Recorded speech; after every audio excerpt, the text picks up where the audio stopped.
If you're going to spend a lot of time in front of your new Windows 7 PC, you might want to make it seem like home.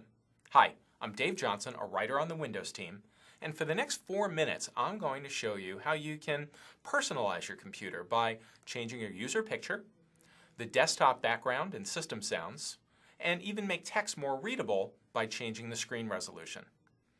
Now, when you open the Start menu, you've probably seen the user picture that's there. What you might not realize is that it's really easy to change that picture and make it reflect your own personality. To change it, just click the picture and then click Change Your Picture.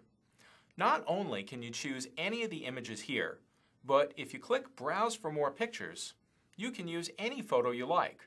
So I could make my account picture an actual photo of me, or say, one of my cat. Don't forget that you can change your picture as often as you want to. Another thing that you might like to change frequently is the desktop background, sometimes called the wallpaper. You might remember that on Windows XP, the background picture and screen resolution settings were in the same place in Display Properties. In Windows 7, we recognized that they're really different sorts of tasks, so we separated them. I think that changing the wallpaper is fun, so let's start with that. Right-click the desktop and choose Personalize.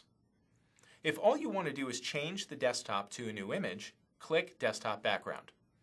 You could find a photo that suits you, like this one, and save your changes.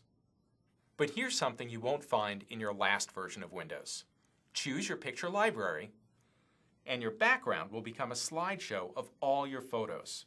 You can save your changes, or get particular and select only certain photos to include in the slideshow, like I'm doing here.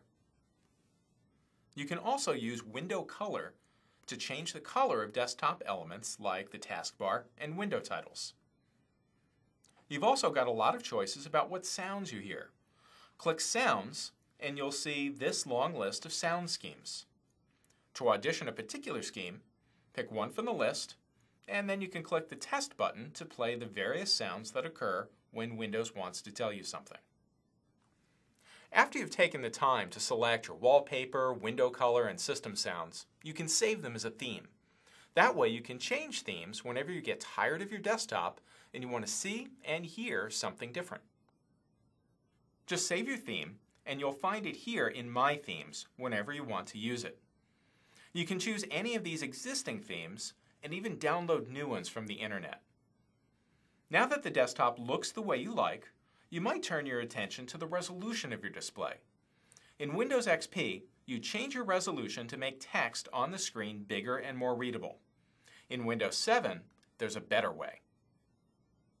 Every monitor looks best at a certain resolution called the native resolution. Now, if your monitor isn't set to that particular number, it might be really fuzzy or it might be stretched or squished. This can be really important if you have a flat panel or LCD display. Now, I know that this monitor isn't configured right because the circles aren't round. So let's make sure your monitor is set to the right resolution. Right-click the desktop and choose Screen Resolution. Windows should automatically detect the native resolution of your monitor, so drag the slider to the recommended setting. Now click OK and check the results. If your monitor can't display this resolution for some reason, don't worry. Just wait about 15 seconds and it'll go back to the way it was automatically. You don't have to do anything to fix it. But what if the text is now too small to read clearly and you'd like to make it bigger? Well, go back to the screen resolution window and click here.